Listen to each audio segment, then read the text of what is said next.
감사라 내 영혼아 내 속에 있는 것들아 다 감사하라 기뻐하라 내 영혼아 기뻐하라 내 영혼아 내 속에 있는 것들아 다 기뻐하라 경배하라 내 영혼아 경배하라 내 영혼아 내 속에 있는 것들아 다 경배하라.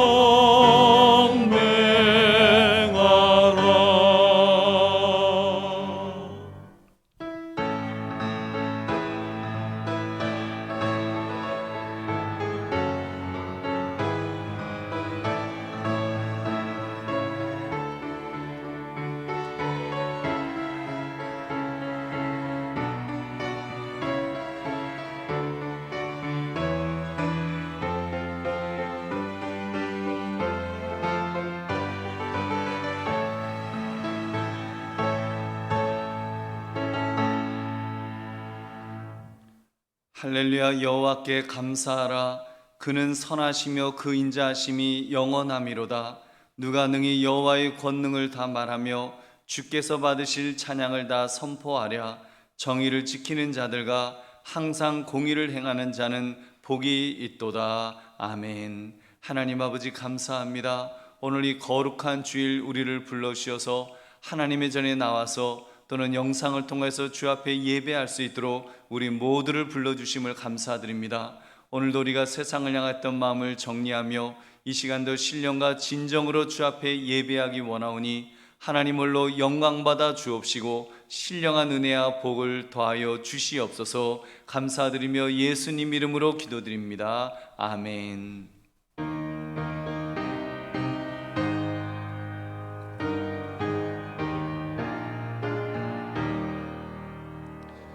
멸류관 벗어서 주 앞에 드리세 저 천사 기쁜 노래가 온 땅에 퍼지네 내 원하게 여서 주 찬송하여라 온 백성 죄를 속하신 만왕의 왕일세 멸류관 벗어서 주 앞에 드리세 그 손과 몸의 상처가 영광 중 빛나네 하늘의 천사도 그 영광 보고서 고난을 신비 알고자 늘 흠모하도다 멸류관 벗어서 주 앞에 드리세 온 세상 전쟁 그치고 참 평화 오겠네 주 보좌 앞에서 온 백성 엎드려 그 한량없는 영광을 늘 찬송합니다.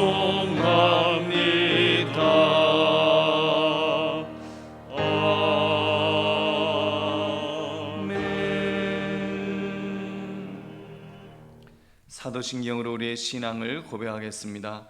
전능하사 천지를 만드신 하나님 아버지를 내가 믿사오며 그 외아들 우리 주 예수 그리스도를 믿사오니 이는 성령으로 잉태하사 동정녀 마리아에게 나시고 본디오 빌라도에게 고난을 받으사 십자가에 못 박혀 죽으시고 장사한 지 사흘 만에 죽은 자 가운데서 다시 살아나시며 하늘에 오르사 전능하신 하나님 우편에 앉아 계시다가 저리로서 산자와 죽은 자를 심판하러 오시리라. 성령을 믿사오며 거룩한 공회와 성도가 서로 교통하는 것과 죄를 사하여 주시는 것과 몸이 다시 사는 것과 영원히 사는 것을 믿사옵나이다. 아멘. 앉으시기 바랍니다.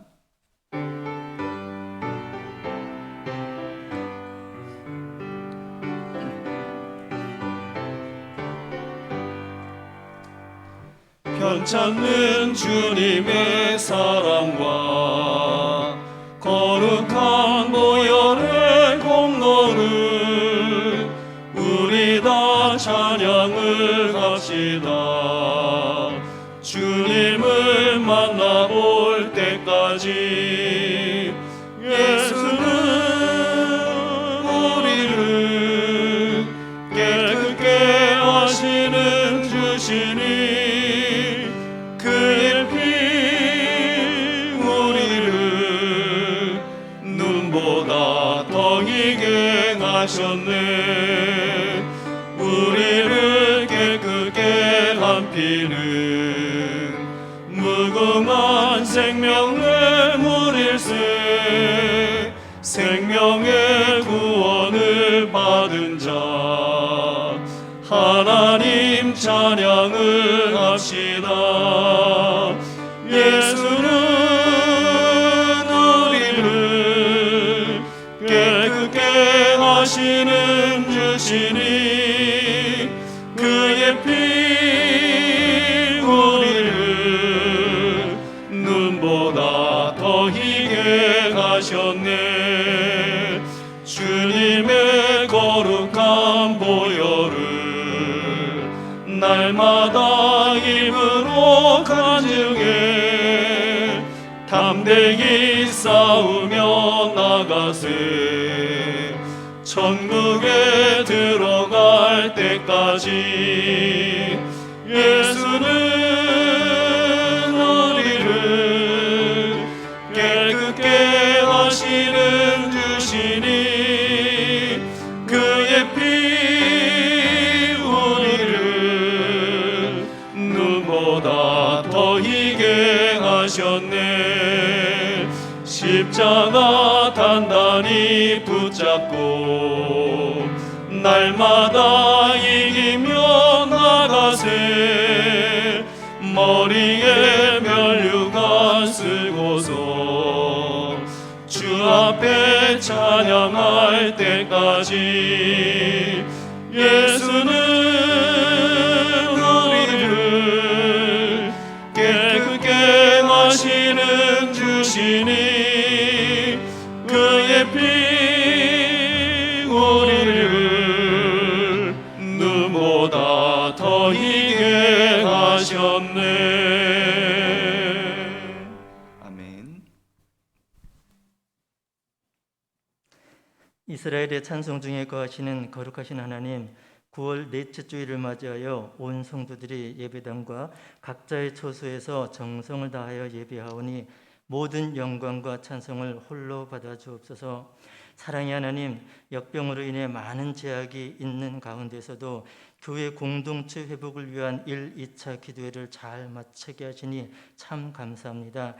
지난 17일에는 30여 가정의 반찬 나눔을 통해 그리스도의 사랑을 나누고 추석 연휴에는 가족 친지들과 함께 즐거운 시간을 보내게 하시니 감사합니다. 특별히 어제 저녁에는 인생 설계와 선택을 위한 12개의 모델들이라는 주제로 청년부 수련회를 열어 많은 도전과 은혜를 받게 하시니 감사합니다. 긍휼하신 하나님, 거듭난 그리스도인임에도 불구하고 세상이 추구하는 가치와 즐거움에 취하여 명목상 그리스도인으로 살아온 시간들이 많았음을 고백하오니 용서하여 주옵소서. 때를 따라 베풀어 주신 하나님의 은혜를 기억하고 감사하며 살기보다는 현재 삶의 여건을 핑계 삼아 예배당의 발길을 끊고 미지근한 신앙생활을 연명한 저희 모습도 있었사오니 긍휼을 베풀어 주옵소서. 역사의 주인이신 하나님, 남북으로 분단되어 있는 이 한반도가 자유민주주의 체제로 통일이 이루어지길 소원합니다. 지하 교회와 정치범 수용소에서 숨죽여 예배하고 있는 북한의 성도들과 절대 빈곤으로 굶주리고 있는 동족들, 그리고 죽음을 무릅쓰고 북녘으로 향하는 복음 전도자들을 위해 기도하오니 그들의 안전을 지켜주시고 위로하여 주옵소서. 하나님께 영광을 올리고 지역 사회의 필요를 채워줄 수 있는 아름다운 예배당 건축을 위하여 기도합니다. 믿음의 선진들이 힘과 정성을 다하여 헌신했던 그 모습을 이어받아 새로운 예배당 입당과 동시에 봉헌 예배를 할 수 있는 놀라운 은혜를 허락해 주옵소서. 질병으로 인해 병상에 누워있는 여러 성도들이 있습니다. 깨끗하게 치료받고 완치되어 각자에게 주어진 소명을 잘 감당케 하옵소서. 학업과 취업 준비, 사회생활, 군복무 등 다양한 곳에서 활동 중인 청년들을 위해 기도합니다. 이들에게 건강과 지혜를 부어주셔서 주어진 일들을 넉넉히 감당하고 사회와 교회를 이끌어가는 일꾼들로 성장케 하옵소서.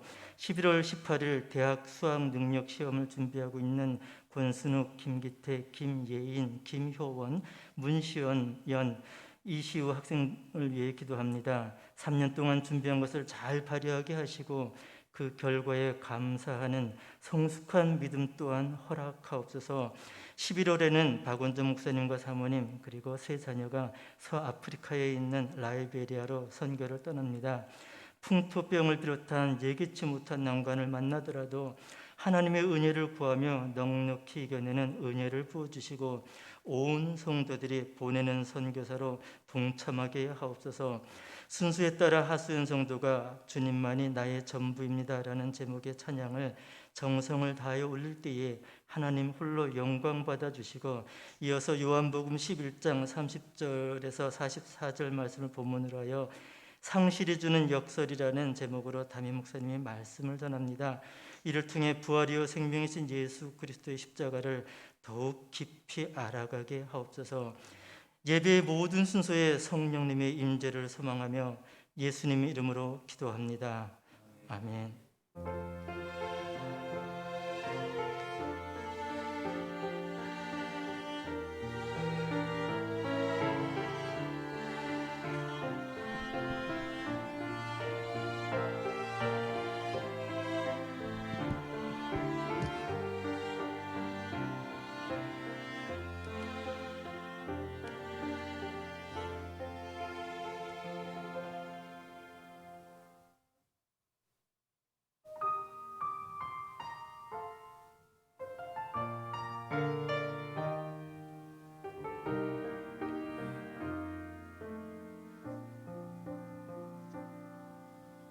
나의 갈급함 하시는 주님, 오늘도 나의 기도를 들으시는 주, 간절하게 또 간절하게 주께 기도드립니다.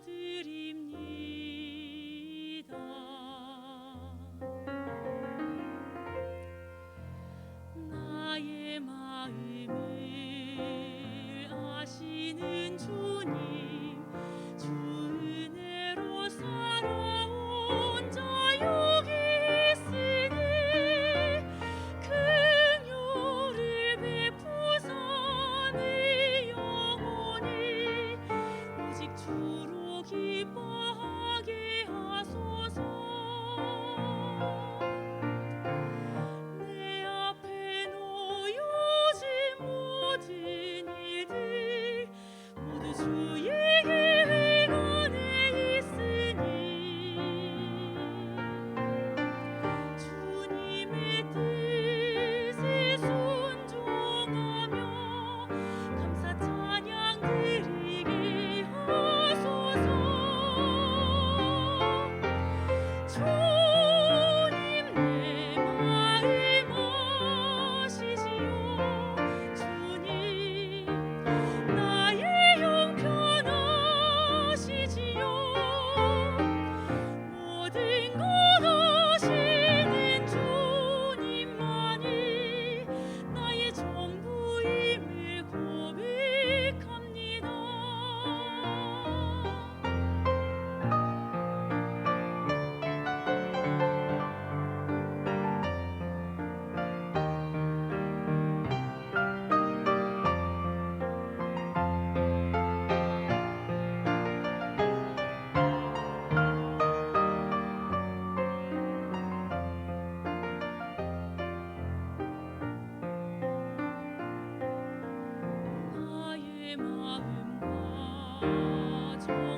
아멘. 감사합니다.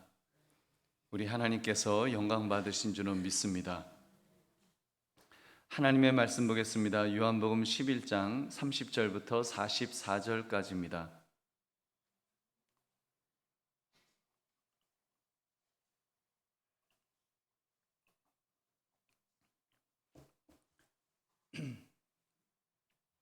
요한복음 11장 30절부터 44절까지 제가 하나님의 말씀을 읽겠습니다.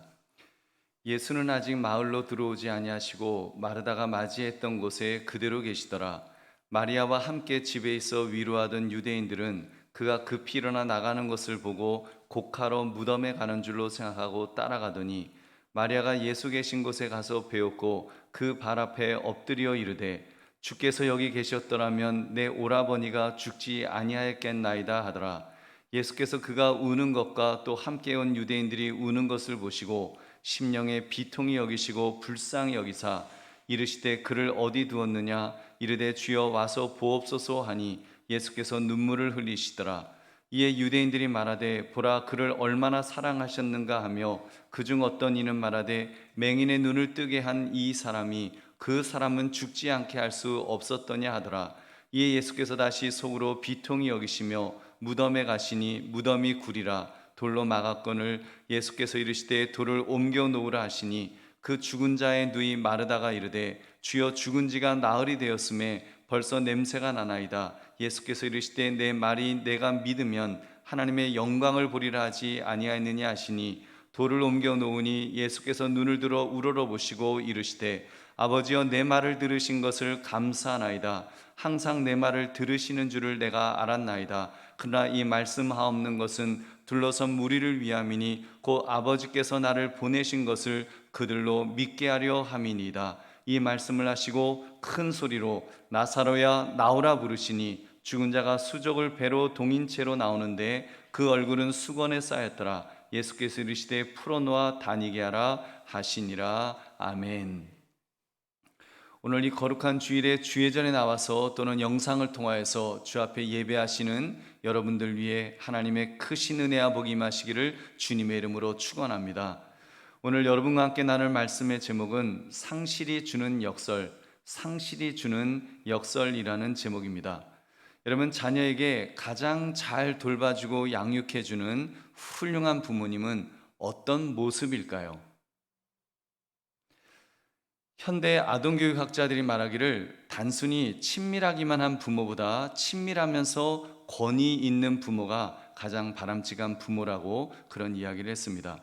여기서 권위 있는 부모라는 것은 자녀의 마음과 생각을 잘 공감해 주면서도 시의적절하게 자녀로 하여금 좌절을 경험할 수 있도록 해주는 부모라는 것입니다. 여러분, 아이가 원한다고 다 해주는 부모, 그런 부모보다는 때로는 상실을 경험할 수 있도록, 때로는 세상살이에 좀 어려움을 경험할 수 있도록 그렇게 만들어 준다는 것입니다. 그래서 그런 얘기도 들어봤어요. 어렸을 때 아기가 기저귀 이제 싸면 응애 하고 울면 바로 갈아주지 말고 좀 축축한 거, 힘든 것도 조금 이제 느낄 수 있도록, 그런 좀 힘든 거를 느낄 수 있도록 조금 있다가 갈아줘라, 뭐 그런 이야기를 들어본 적이 있었습니다. 여러분, 아무튼 이런 주장에 대한 결과물로 구약 족장들을 한번 예로 들어보겠습니다. 아브라함의 아들 이삭을 생각해 보십시오. 이삭은 아브라함이 100세 때에 태어났던 아들이다 보니까 얼마나 그 과도한 사랑을 많이 받았을까요? 아무런 부족함 없이 원하는 것을 다 가질 수 있었을 것입니다. 반면에 어린 나이에 집을 떠나서 삼촌의 수하에서 눈칫밥 먹으며 성장했던 야곱이라든지, 아니면 형들의 미움을 받아 청소년 시기를 애굽의 노예로 살아야 했던 요셉의 경우 원하는 것을 다 빼앗기고 그렇게 엄청난 상실감 속에서 살았던 그런 인물들도 있습니다. 근데 그들의 영적 성숙도를 이렇게 비교해 보면 아마 반비례 그래프가 그려지는 것을 볼 수 있을 것입니다.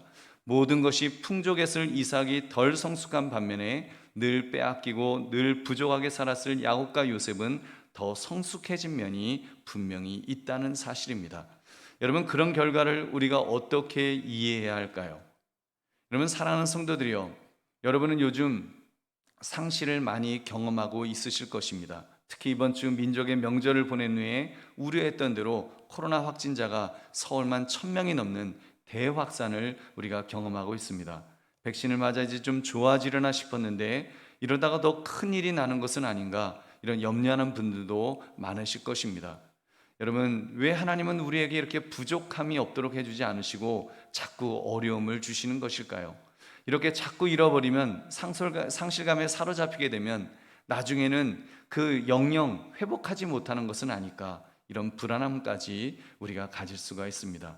근데 여러분, 오늘 말씀 상실이 주는 역설이라는 이 제목을 가지고 비록 많은 것을 잃어버린다 할지라도 하나님 안에서 어떤 은혜가 숨어 있는가를 이렇게 살피시는 이 시간이 되시기를 주님의 이름으로 축원합니다. 여러분, 오늘 본문은 죽은 나사로를 살리시는 내용입니다. 마르다와 마리아, 나사로는 3남매였습니다. 그중 오라비 나사로가 이제 죽을 병이 걸렸습니다. 예수님께 급히 연락해서 빨리 오셔서 오라비를 고쳐달라고 부탁을 했습니다. 예수님께서 지체하시는 바람에 이미 나사로는 죽어서 나흘이 되어 이제 그 시신이 부패되기 시작했습니다. 바로 그때 예수님께서 도착하셨고 마르다와 마리아가 안타깝게 예수님께 이야기하는 내용이 오늘 본문의 내용입니다. 그들의 이야기에 공통적인 그런 그 공통점이 한 가지 있습니다. 이런 이야기입니다. 주님께서 여기 계셨더라면, 주님이 여기 계셨더라면 내 오라비가 죽지 아니하겠나이다. 예수님이 계시지 않은 것을 안타깝게 여기는 것입니다.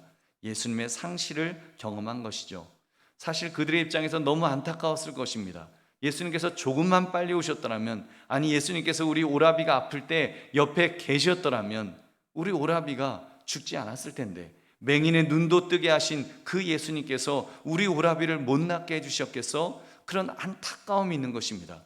우리 예수님과 얼마나 정말 그들이 친했습니까? 예수님조차 나사로가 죽은 것을 보고 눈물을 흘리실 정도로 가족처럼 사랑했던 나사로였습니다. 예수님께서 그들과 함께 있지 않으셨던 것입니다. 그런 동안 나사로는 숨이 끊어졌고 이미 몸이 부패하여 시신이 썩는 냄새가 날 정도가 된 것입니다. 그러나 이어지는 사건이 상실이 주는 역설의 장면을 보여줍니다. 예수님께서 도착하였습니다. 죽은 나사로를 향해서 그가 잔다라고 말씀하십니다. 그리고 내 오라비가 다시 살아나리라, 이런 말씀도 약속도 해주셨습니다. 무덤을 향해서 나사로야 나오라 그렇게 부르셨더니 죽은 자가 수족을 배로 동인 채로 나오는데 그 얼굴은 수건에 쌓여 있었습니다. 죽었던 나사로가 다시 살아난 것입니다. 여러분, 그 이후 그 3남매가 예수님을 바라보는 시각이 어떻게 변했을까요? 여러분, 정말 그 다른 어떤 제자들보다도 이 3남매가 정말 더 믿음의 사람이 되지 않았겠습니까? 나는 부활이요 생명이니 나를 믿는 자는 죽어도 살 것이다, 이 말씀에 대해서 누구보다도 아멘 아멘 하면서 예수님 맞아요, 예수님은 그런 분이세요, 예수님은 우리를 살리시는 분이세요, 아마 그런 그 고백을 했을 것입니다. 상실이 주는 역설의 은혜가 가장 극적으로 임하였음에 틀림없습니다. 여러분, 그러므로 우리는 상실에 대해서 바르게 이해해야 합니다. 세 가지를 살펴보겠습니다. 첫째, 여러분, 하나님 안에서의 상실은 불행이 아닙니다. 불행이 아니에요. 여러분, 우리는 상실을 불행이라고 여깁니다. 소중한 것을 잃어버릴 때, 정말 꼭 필요한 것인데 이게 없을 때 우리는 우리 인생이, 내 인생이 왜 이런가, 왜 이렇게 자꾸 없어지는 거야, 잃어버리는 거야, 우리는 안타까워합니다. 여러분, 저는 아버지가 20대 중반일 때 돌아가셨는데 아버지의 상실이 제게 불행이었을까요? 물론 아버지가 돌아가셔서 마음도 아팠고 힘든 면도 많았습니다만 아버지의 상실로 불행했다고 말할 수는 없을 것입니다. 왜냐하면 상실을 통해서 하나님은 분명히 다른 은혜를 주셨기 때문입니다. 여러분, 요즘 금수저를 가지고 태어났다, 은수저를 가지고 태어났다, 나는 흙수저다, 이런 말을 사용합니다. 금수저를 가지고 태어난 사람은 행복한 사람일까요? 흙수저를 가지고 태어난 사람은 지질이 복도 없는 사람일까요? 저는 아니라고 봅니다. 여러분, 금수저이기 때문에 과잉 보호를 받아서 그 사람이 성인으로 더 성장할 수 있었는데 그러지 못하는 그런 경우도 우리가 종종 볼 수 있습니다. 여러분, 서두에 언급한 아동교육학자들의 말을 다시 인용해 봅니다. 훌륭한 부모는 자녀의 마음과 생각을 잘 공감해 주면서도 시의적절하게 자녀로 하여금 좌절을 경험할 수 있도록 해준다. 여러분, 이 굉장히 재밌는 말이죠. 여러분, 적절한 예인지는 모르겠습니다만 우리 예수님께서 나사로의 가족에게 지금 상실감을 주셨던 것은 사실입니다. 나사로가 병들어 죽게 되었다고 했을 때 예수님은 지체하셨습니다. 요한복음 11장 6절 7절, 나사로가 병들었담을 들으시고 그 계시던 곳에 이틀을 더 유하시고 그 후에 제자들에게 이르시되 유대로 다시 가자 하시니, 물론 여러분, 이 내용이 예수님께서 나사로가 죽기를 기다리셨다고까지는 해석할 필요가 없을 것 같습니다.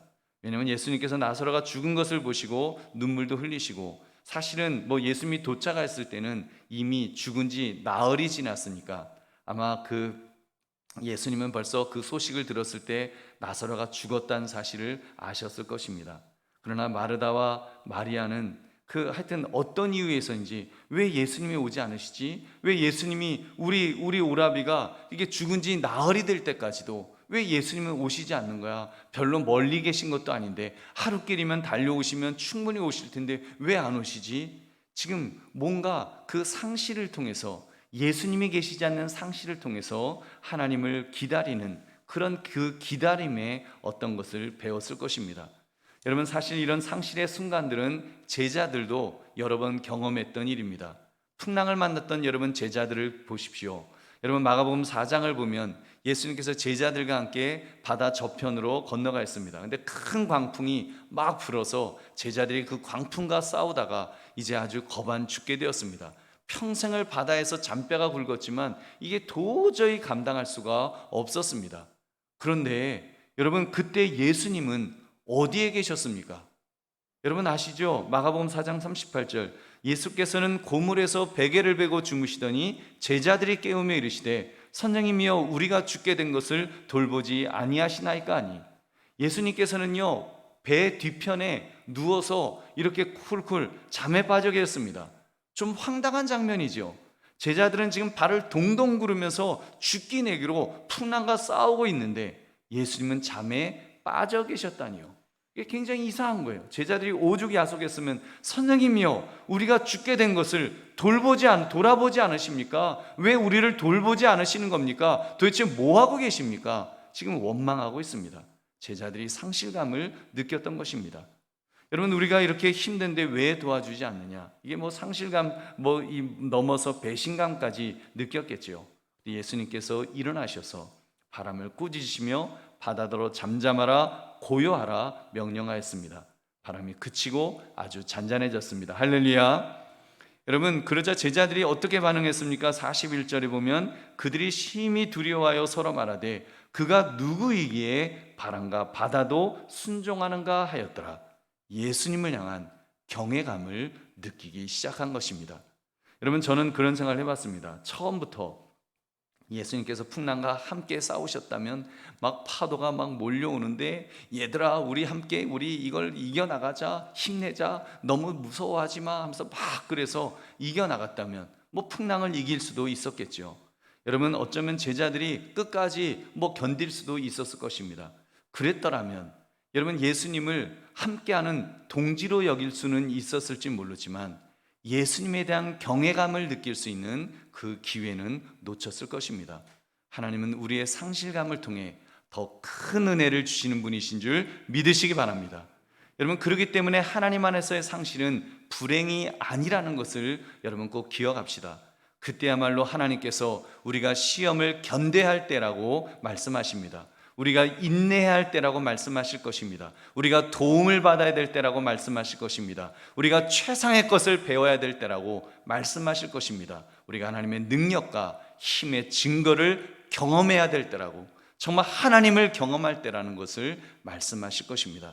여러분, 그러므로 상실의 때를 만나더라도 불행하다고 낙심하지 마시기를 주님의 이름으로 축원합니다. 여러분, 두 번째, 상실을 통해 더 하나님을 친밀하게 경험할 수 있습니다. 우리는 나사로, 마르다, 마리아 이 세 남매가 예수님을 특별하게 경험한 후에 얼마나 더 친밀해졌는가를 우리는 찾아볼 수 있습니다. 이어지는 말씀 그 요한복음 12장을 보니까 나사로의 누이 마리아가 나옵니다. 유월절이 있기 5일 전에 예수님께서 그날도 나사로의 집에 이제 머물러 계셨습니다. 마르다는 예전에 늘 그랬던 것처럼 잔치 음식을 준비하느라고 열심히 음식을 만들고 있었습니다. 근데 그때 마리아가 나타났습니다. 지극히 비싼 향유, 곧 순전한 나드 한 근을 가져다가 예수님의 발에 붓고 그리고 자기 머리털로 그의 예수님의 발을 닦아드렸습니다. 마리아의 마음이 여러분 느껴지시는가요? 여러분, 마리아가 정말 예수님을 향해서 더 친밀해지는 그 마음을 여러분 느낄 수가 있으신지요? 마리아가 나드 향후 지극히 비싼 향유를 예수님의 발에 부었다는 것, 여러분 이 값어치가 그 가룟 유다의 표현에 의하면 300데나리온에 팔 수 있다고 했습니다. 여러분, 한 데나리온이 한 사람 1인 그 노동자 품삯입니다. 그러면 여러분 적어도 우리 돈으로 하면 5천만 원 정도 되는 거예요. 여러분, 마리아가 무슨 재벌집 무슨 며느리입니까? 아닙니다. 평범한 사람이에요. 그 향유는 마리아가 가진 전 재산이라고 말해도 과언이 아닐 것입니다. 그것을 아낌없이 예수님의 발에 다 부어드렸습니다. 더구나 여인의 자존심이라고 할 수 있는 여인의 머리카락으로 예수님의 가장 더러운 부분을 발을 닦아드렸습니다. 여러분, 머리카락, 여성들 같은 경우 여러분 정말 그렇잖아요. 남자도 그렇죠. 머리에 누가 손대면 기분 나쁘잖아요. 근데 만약에 발 갖다 댔다 아마 해외 토픽에 나올 것입니다. 여러분, 근데 예수님 당시에는 길거리가요 가축들이 똥으로 가득 차 있었습니다. 또 그때 신발은 샌들이에요, 샌들. 그러니 막 가축들의 그런 배설물을 막 밟고 다녔던 그 발인이 얼마나 더럽겠어요. 비포장도로 진흙 막 이런 속에서 얼마나 발이 더러워졌겠습니까? 근데 마리아가 그 예수님의 발을 그 값비싼 향유를 붓고 그리고 발을 자기의 머리카락으로 닦아드렸다는 것은 정말 이보다 더 친밀하게 예수님에 대한 그 마음을 더 표현할 수가 있겠냐는 것입니다. 여러분, 예수님께서 마리아의 그런 행동을 이렇게 인정해 주셨습니다. 요한복음 12장 7절, 예수께서 이르시되 그를 가만두어 나의 장례할 날을 위하여 그것을 간직하게 하라. 마리아의 행위가 예수님의 장례일을 위하여 한 행동이라는 것입니다. 장례식을 준비하는 그런 영적으로 값어치 있는 행위였다고 그렇게 예수님이 인정해 주셨습니다. 이어지는 요한복음 12장 9절을 보면 나사로도 또 그렇게 다시 살아난 후에 또 영적으로 아주 훌륭하게 성장했음을 우리가 볼 수 있습니다. 그의 존재가 곧 전도의 도구가 되었으니까요. 11절 말씀, 나사로 때문에 많은 유대인이 가서 예수를 믿음이러라. 아멘. 그렇습니다. 그들의 상실이 예수님을 더 깊이 깨닫게 되는, 사실 예수님이 안 계셔서 나사로가 죽는 것 같은 죽음까지 겪는 그런 상실이 있었지만 사실은 그것을 통해 더 깊이 예수님을 깨닫게 되는 여러분 축복의 기회가 된 줄 믿으시기 바랍니다. 여러분, 이렇게만 보아도 상실이라는 것이 무조건 불행한 것은 아니라는 것을 알 수 있습니다. 오히려 상실과 반대로 너무 과잉보호를 받았던 인생이 여러분 성숙하지 못한 모습을 우리는 더 볼 수 있습니다. 그 대표적인 인물이 그 처음에 말씀드린 것처럼 이삭입니다. 아브라함이 100세에 낳은 아들이란 말씀을 드렸죠. 여러분, 이삭이 얼마나 과보호를 받았을지는 충분히 상상할 수 있습니다. 여러분, 사라 할머니가 얼마나 그 아들을 귀하게 여겼겠습니까? 오죽하면요, 같은 그래도 배다른 형제지만 그래도 이스마엘의 형제인데, 그래도 여러분 이복 형제인데 이스마엘을 쫓아내는 그런 잔인한 행동까지 하면서 그렇게 그 이삭을 보호하지 않습니까? 여러분, 근데 생각해 보세요. 어쩌면 더 훌륭한 아들로 자기 이삭을 그렇게 양육하기 위해서는 오히려 이스마엘 같은 좀 그런 거친 형도 필요했습니다. 그래서 좀 그런 거친 형을 통해서 거절의 대상의 그 경험을 하면서 좀 분노도 해보고 때로는 그 공격성도 좀 가져보고 이러면서 현실적인 그 자아상이 발달해야 되는데, 아주 그냥 그 이삭은 이 온실 속 그런 그 화초처럼 그렇게 곱디곱게만 그렇게 성장했어요. 그러다 보니까 그의 노년을 보면 이게 성숙한 노인 같은 그 모습이 보이지 않습니다. 그의 미식 욕구, 맛있는 것, 그 음식을 먹고 싶은 그 욕구가 그런 심리학자들의 평가에 의하면 퇴행적 행동으로 나왔느라고 그렇게 보기도 합니다.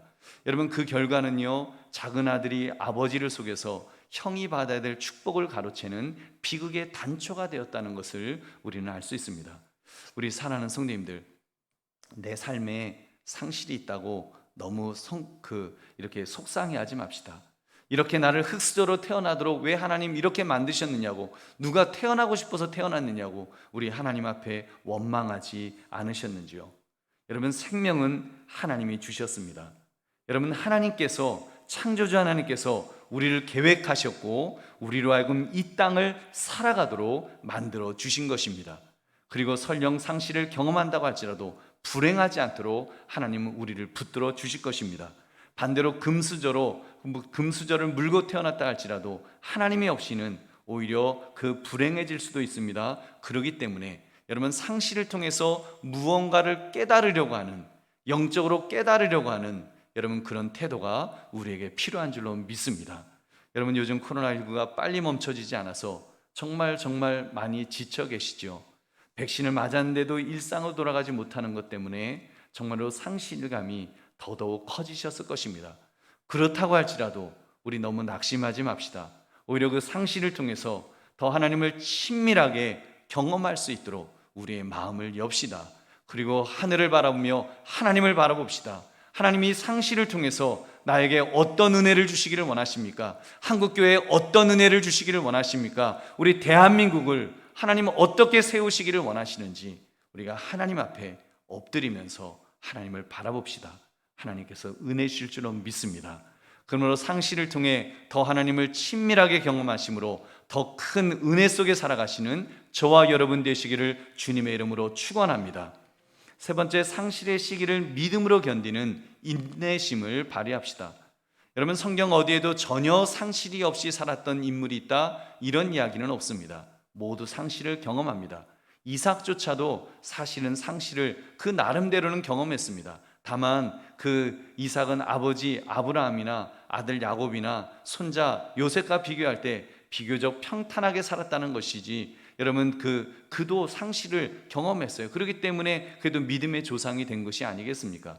반면에 여러분, 특별히 그 야곱 같은 사람, 여러분 얼마나 상실이 많은 그런 인생을 살았던 사람인지요. 그는 날 때부터요, 형의 발을, 뒤꿈치를 잡고 나올 정도로 아예 상실을 달고 태어난 사람이었습니다. 성장하면서 장자의 명분을 얻으려고 붉은 죽으로 형을 속였습니다. 그리고 급기야는 장자의 축복 기도를 받으려고 아버지를 속였던 그런 인물이었습니다. 형이 자기를 죽이려고 하자 청소년기에 이역말리 외삼촌의 집을 향해 길을 떠나는 그 심정이 어떠했을까요? 말이 외삼촌이지 남의 집살이 하면서 거기서 이제 결혼해서 가정까지 꾸려야 됐던 야곱의 삶이 얼마나 척박하고 절박하고 또 절박했을까요? 그리고 자기가 사랑했던 그 아내 라헬을 잃어버리는 상실도 있었고, 애지중지하던 아들 요셉을 잃어버리는 그 상실도 있었고, 그의 인생은 정말 그 상실이라고 하는 그 속에서 보면 지옥 같은 인생을 살았다고 말해도 과언이 아닐 것입니다. 그러나 여러분, 그가 마지막 그의 그 노년의 모습을 보면, 애굽 왕 앞에서의 그의 모습을 보면 의연한 믿음의 모습을 우리가 발견하게 됩니다. 창세기 47장 9절부터 10절, 야곱이 바로에게 아뢰되 내 나그네 길의 세월이 130년이니이다. 내 나이가 얼마 못되니 우리 조상의 나그네 길의 연조에 미치지 못하나 험악한 세월을 보내었나이다 하고 야곱이 바로에게 축복하고 그 앞에서 나오니라. 아멘. 자기 인생이 정말 상실이 너무나 많았던 험악한 세월이었지만 그래도 하나님이 자기를 붙들어 주셨느라고, 그래서 여러분 그 노년의 그 모습을 보면 바로왕 앞에서 그 왕을 축복할 정도로 믿음의 사람으로 세워진 줄로 믿습니다. 마지막 그 손자 요셉의 두 아들들 에브라임과 므낫세를 손을 어긋나게 얹기를 고집했던 그 야곱의 모습을 보십시오. 여러분, 그 별미 먹고 축복해 주려다가 아들 야곱에게 속은 이삭과 비교할 때 너무나도 영적으로 깨어있는 그런 야곱의 성숙한 모습을 우리는 보게 됩니다. 그리고 그의 마지막을 침상머리에서 하나님께 경배하는 모습을 보이므로 그의 죽음 이후의 삶에 대해서도 그가 고백하는 모습을 봅니다. 그의 영혼을 하나님께 맡기는 그 모습을 우리는 볼 수 있습니다. 상실의 시기를 통해 더 큰 믿음의 장부가 되었음에 틀림없습니다. 여러분, 말이 나온 김에 요셉을 더 예로 들어본다면 똑같은 평가를 내릴 수 있을 것입니다. 어린 나이에 너무 큰 상실을 경험했던 요셉이었습니다. 어린 나이에 어머니를 잃었습니다. 어린 나이에 형들의 미움을 받아서 애굽의 종으로 팔려갔습니다. 여주인의 유혹을 뿌리쳤다가 오히려 강간 미수범까지, 그 누명까지 써야 됐던, 사실 어른으로부터 그런 어떤 배신을 당하는 그런 상실을 경험했습니다. 그런 상실감이 그를 망가뜨린 것이 아니라 그를 오히려 성장시켰다는 것이 이게 얼마나 놀라운 은혜인지요. 더 하나님을 친밀하게 경험하는 계기가 되었습니다. 그는 어린 나이에 여러분 어머니를 잃었지만 영적으로는요 하나님과 더 가까이 살았던 그런 인물이었습니다. 그래서 형들은 한 번도 하나님으로부터 그런 어떤 꿈을 그렇게 받은 적이 없어요. 근데 요셉은 하나님으로부터 엄청난 꿈들을 이렇게 꿀 수 있도록 하나님께서 그에게 특별한 은혜를 주시는 것을 우리가 볼 수 있습니다. 또 그가 노예로 팔려가서도 여호와께서 늘 그와 함께 하셨다고 했습니다. 그리고 그는 내가 하나님 앞에서 범죄할 수 없노라고 그는 분명하게 이렇게 그 자신의 신앙을 지켰던 그런 성숙한 모습을 봅니다. 특별히 여러분 이런 모습을 통해서 그는 상실감을 경험할 때마다 더 하나님께 가까이 나아갔던 여러분 그런 멋진 믿음의 모습을 우리는 분명히 보아야 됩니다. 하나님 앞에서 범죄하지 않겠노라고 했을 뿐만 아니라 여러분 마지막에 그의 그 모습을 보십시오.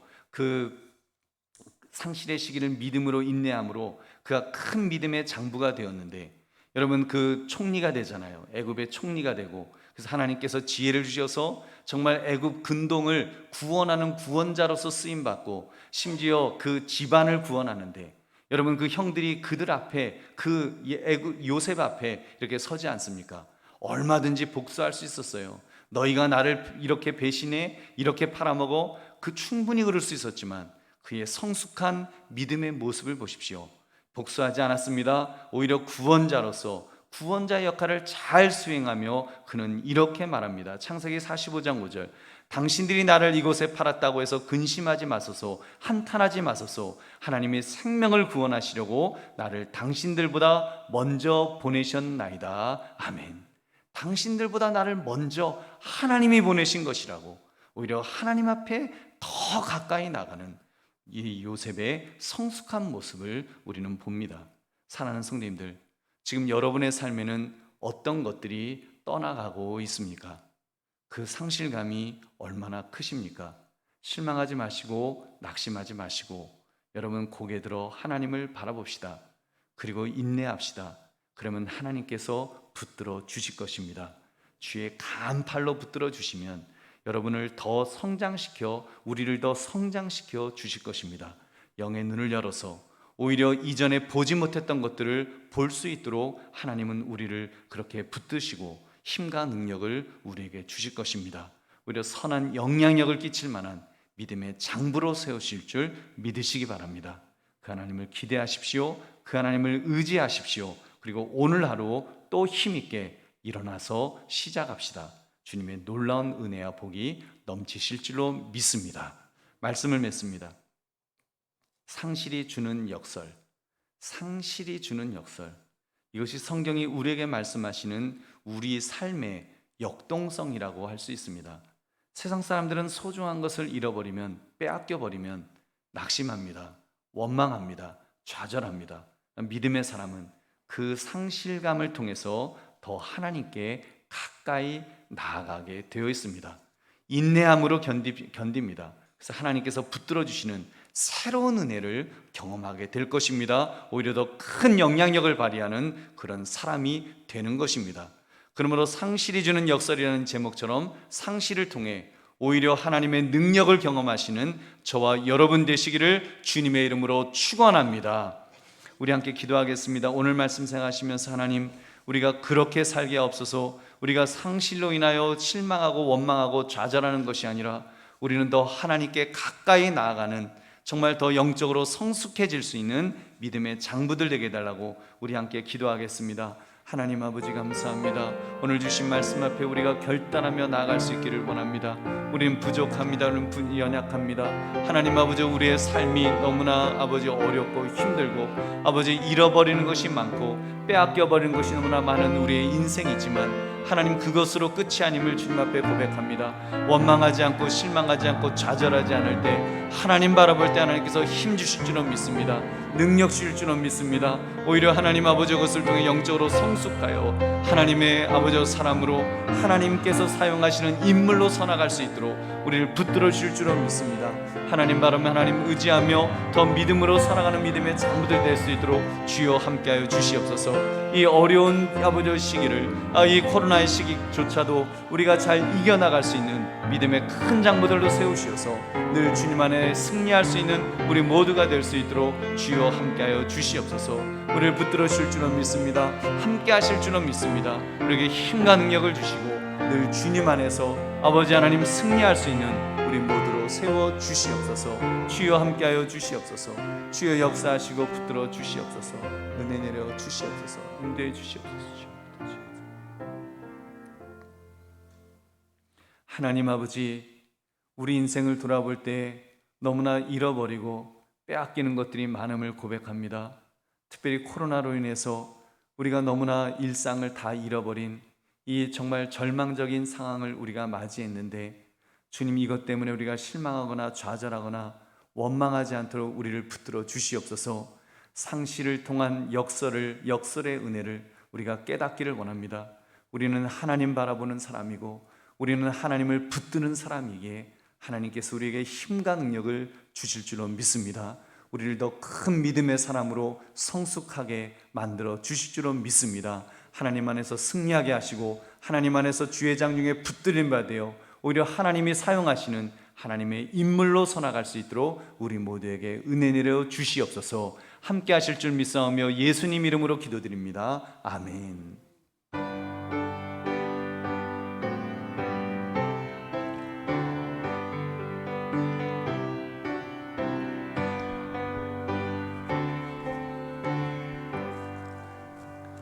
환난과 핍박 중에도 성도는 신앙 지켰네. 이 신앙 생각할 때에 기쁨이 충만하도다. 성도의 신앙 따라서 죽도록 충성하겠네. 옥중에 매인 성도나 양심은 자유 얻었네. 우리도 고난 받으면 죽어도 영광 되도다. 성도의 신앙 따라서 죽도록 충성하겠네. 성도의 신앙 본받아 원수도 사랑하겠네.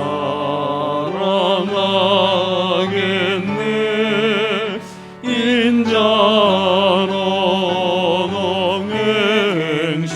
언어행실로 이 신앙 전파하리라. 성도의 신앙 따라서 죽도록 충성하겠네.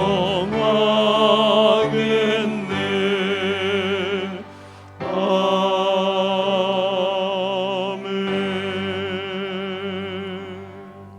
하나님 아버지 감사합니다. 오늘도 우리가 주님 앞에 나와서 예배하면서 세상에서 귀하게 여기며 어렵게 얻은 물질 일부를 가지고 나왔습니다. 모든 것 하나님이 주셨다는 것을 인정하면서 10의 1을 구별하여 11조를 주님 앞에 드립니다.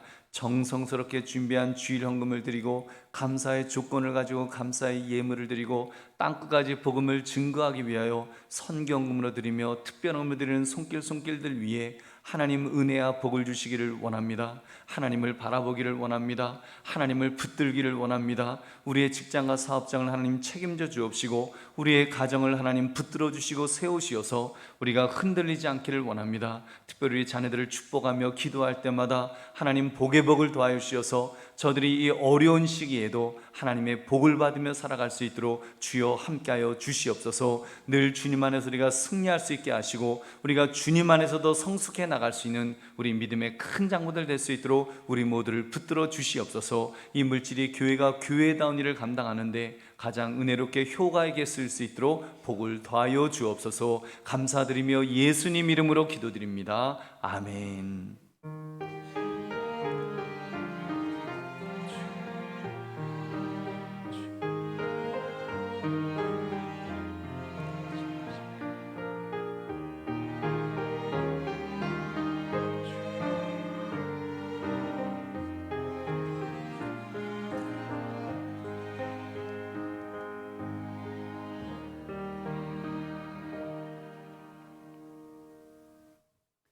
주님의 이름으로 여러분을 축복합니다. 사랑합니다. 여러분 코로나 시대 때 여러분 더 방역에 철저히 하시고 더 건강 잘 챙기시기를 바랍니다. 우리 교회는 예배 수용 인원 10% 제한이 진행되는 동안 대예배 차량을 운행하지 않습니다. 성도님들의 양해를 부탁드리고 또 개인적으로 필요하신 분들은 말씀하시면 저희가 또 운영의 묘를 이렇게 살리겠습니다. 여러분께서 참고해 주시기를 바랍니다. 여러분 예방법을 잘 준수하셔서 특별히 이렇게 사회적 거리두기 그리고 여러분 마스크 잘 착용하시고 그래서 우리가 교회 와서 예배 드리더라도 이렇게 감염되지 않도록 여러분 이렇게 주의해 이렇게 잘 조심해 주시기를 부탁을 드리겠습니다. 그리고 실제로 이제 우리가 백신을 다 이제 맞으신 분들 같은 경우는 그래도 많이 위험성이 많이 떨어져 있습니다. 그리고 정부도 이제 점점 이제 위드 코로나로 이제 가기 위한 지금 과정 중에 있는 것 같습니다. 지금 물론 이 확진자가 이제 명절 때문에 더 많이 나오고 있지만 그러나 분명히 방향은 그쪽으로 가고 있어요. 그래서 여러분 대신 교회 와서 우리가 마음 놓고 예배를 드리려면 근데 자꾸 지금 교회들도 이렇게 어느 교회에서 몇십 명이 확진됐다 이런 이야기들이 있는 것은 이제 방역 지침을 제대로 지키지 않아서 생기는 문제입니다. 여러분 그래서 꼭 기억하셔서 마스크 저도 지금 요 시간 제가 요 순간만 제가 마스크를 벗고 있지 여러분과 가까이 있을 때는 100% 마스크 쓰고 한순간도 여러분 그런 방역 지침을 어기지 않도록 이렇게 잘 지키면 또 그렇게 하면 이제 충분히 이렇게 우리가 방역을 잘 할 수 있습니다. 그래서 여러분 마스크 쓰는 것 그리고 거리두기 그리고 여러분 손소독 그렇게 잘 해주셔서 방역의 연결고리를 잘 끊어서 우리가 이 어려운 시기를 잘 극복할 수 있도록 협조해 주시기를 부탁을 드리겠습니다. 정기당의 3부 예배 후에 당회실에서 있습니다. 그리고 전도용 마스크 준비되었습니다. 전도용으로 필요한 성도님들께서는 교육자에게 말씀하신 후에 가져가시기를 바랍니다. 또 소식지 여러분 한빛 가을호가 발행되었습니다. 전도용으로 필요하신 분들 안내석에서 가져가시기 바랍니다. 그리고 정기 재직회 다음 주 있습니다. 그리고 수능 시험 보는 수험생들과 군 청년을 위해서 여러분 나눠드린 기도 카드를 보시고 꼭 기도해 주시기를 부탁을 드리겠습니다. 우리 다른 광고 없으시면 다 같이 일어나셔서 주기도성 문의 축도함으로 예배를 마치겠습니다.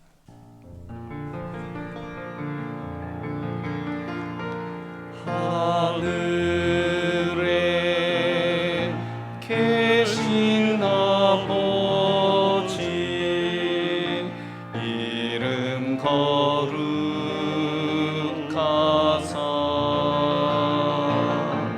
주님 나라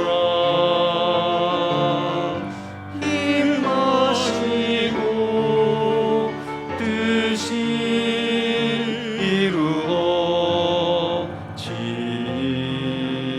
이루어지이다 일용하여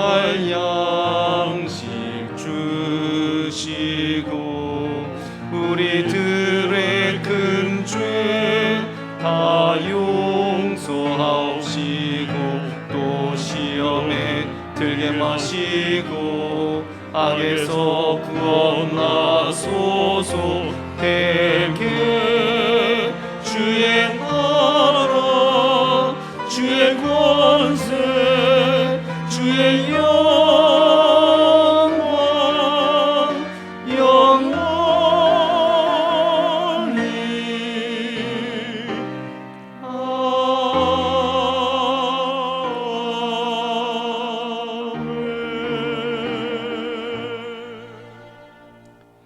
이제는 우리 주 예수 그리스도의 은혜와 성부 하나님 아버지의 무한하신 사랑하심과 성령 하나님의 인도 충만 교통하심이 오늘 예배 속에서 우리가 상실히 주는 그 역설의 은혜를 우리가 생각하면서 주님 바라며 주님 의지하며 다시 힘을 얻기를 원하는 우리 모든 성님들 머리 위에, 저들의 가정과 학업과 직장과 사업 위에, 자녀들 위에, 이 나라 이민족의 세계 선교 위에, 특별히 코로나로 고통하는 모든 분들과 수고하시는 의료진과 또 수고하시는 모든 자원자들 위해 지금으로부터 영원까지 함께 있을지어다. 아멘.